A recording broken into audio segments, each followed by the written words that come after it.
guys, welcome to my channel. My name is Tegan and today I'm going to be talking about 5 tips for travelling through Santorini.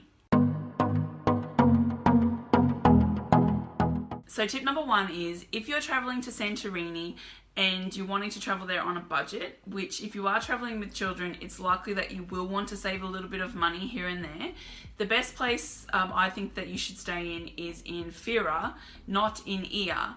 So a lot of the photos that you see of Santorini, you know, the professional shots, that's where a lot of the, you know, idyllic pictures are taken.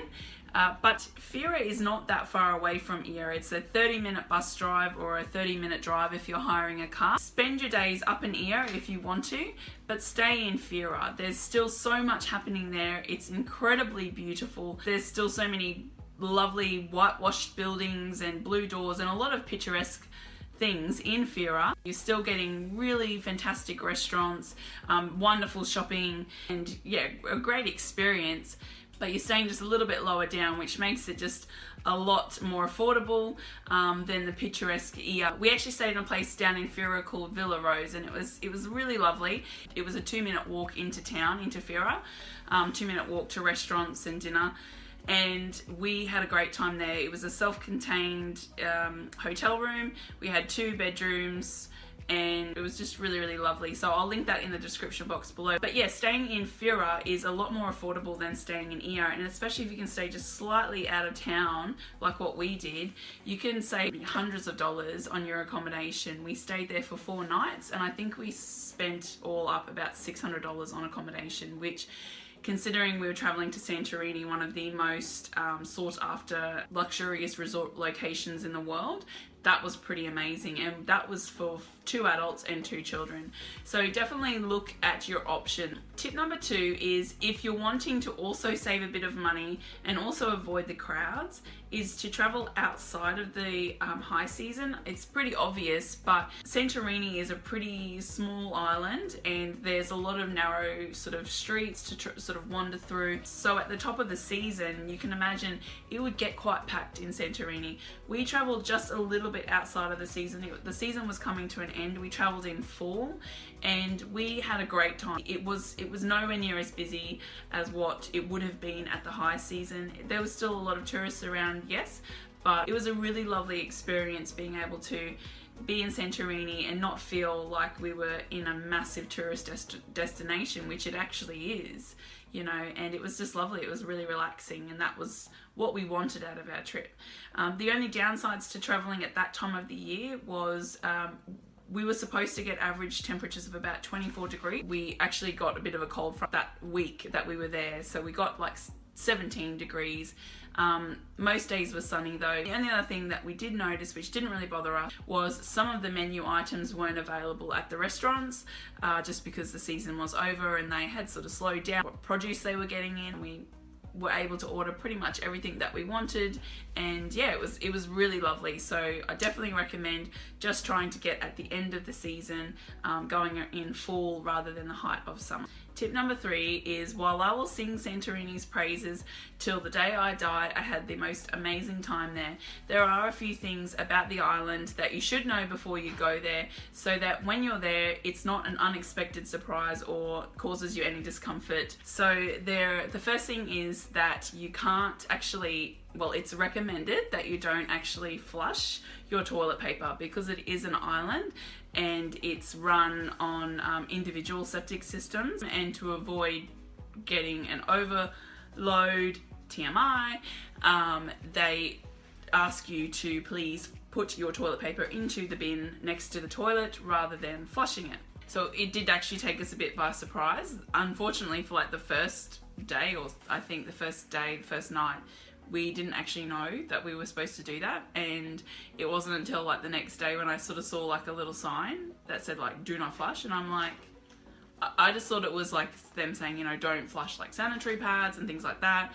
And we just called down and we just asked, and they said, yep, you know, please don't flush your paper because it will clog up our system. So that was a bit hard for us to sort of like get our heads around. We were a little bit like, that's gross, but you sort of have to get over that, and you sort of have to just like okay, this is what's happening, because it is really important that you don't do that, because it could, clog their system up, and then it's really not pretty for anyone, and it would make our stay unpleasant, because obviously, an overloaded septic system creates bad smells and things like that. So yeah, just prepare yourself. That is going to happen. So if you think you're going to have this like really, romantic holiday away, that is one part of your trip that won't be so fun.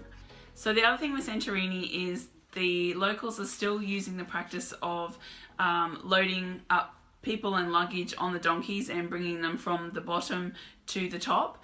And if you're an animal lover like I am, it is quite confronting to sort of see that. Also, there is a bit of a smell, unfortunately, that sort of is around. When you're up at the top near the shops, it's fine, you don't sort of smell it, but when you sort of start to venture down towards the steps where the donkeys sort of come up, you will notice there's a lot of urine in the cobblestones, and there is a strong smell of manure. So just be aware that that is happening.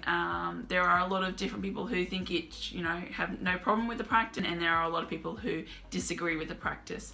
I personally disagree with it. I would openly advocate not to partake in that. There are a lot of other ways that you can spend your money in Santorini to support the locals, but that is just one thing that I wouldn't recommend doing. But yeah, just something to bear in mind. So tip number 4 is if you are an animal lover, this is great. If you're not so much an animal lover, this might bother you. But there are a lot of stray cats and a few stray dogs in Santorini, but mostly cats. So if you are allergic to cats, definitely pack some allergy tablets or some sinus sort of relief tablets, because you will notice that they're around like almost everywhere. A lot of the locals really do help out. They're all in like pristine condition, these cats, that you wouldn't know that they're strays, because everyone in the local town sort of just chips in and feeds them and, helps them out. They're really tame, they're really beautiful, but if you do have allergies, definitely pack some allergy medication, because they are everywhere and you will sort of notice them, near where you're eating and things like that. For us, it was actually a really awesome thing about Santorini, because like I'm a huge cat lover, so is my daughter and my niece, so not so much my husband, but yeah, we really loved it. It was a real novelty for us. So yeah, definitely check out the cats and go and say hello. They are just so lovely and really, really tame. There was one cat that we just walked up to it and I was just like, hello, and like immediately it just came and just like sat and curled up in my lap. Tip number 5 is, if you're going to Santorini, go for longer than a couple of days. We went for 4 nights and it was not long enough. I would recommend going for at least a week to really make the most of it. There is, obviously beautiful things to see in Ia, but we didn't even get a chance to get down to the bottom of the island and see all the other places down there, all the beaches. So I definitely recommend spending at least a week in Santorini just to really get a good feel for the place, just to really relax and soak up the sun and soak up the atmosphere. It's amazing. So all in all, we had an absolutely fantastic time in Santorini. We would go back there in a heartbeat. It is an amazing, amazing place. We didn't have any real concerns that were worrying to us or anything like that. We felt really safe in Santorini. The locals are really wonderful and very welcoming. It's definitely a place that you can take kids. It is kid friendly. There is a lot of sort of steps and cobblestones and stuff like that, so it's probably not pram friendly, and it's you're best to be wearing like good walking shoes and things like that. We had a great time at one particular restaurant in Fira called the Ellis Restaurant. If you do go to Santorini, definitely check it out. Check out the baked feta. It is absolutely sensational. I will also be doing another video soon on 5 things that you must do when you're in Santorini, so do check that out. And if you like this video, please give it a thumbs up and subscribe to my channel. I'll be bringing out more travel advice videos. Lots of different things, so stay tuned. Leave a comment. I would love to hear from you. Let me know what you thought of this video, and I will see you on my next one. Thanks, bye.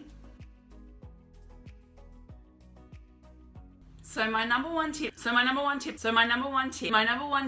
you just like figure out what you're gonna say before you say it? Oh, please just get this right. Ooh. Go. You could do this. I'm not going. gonna be good at this.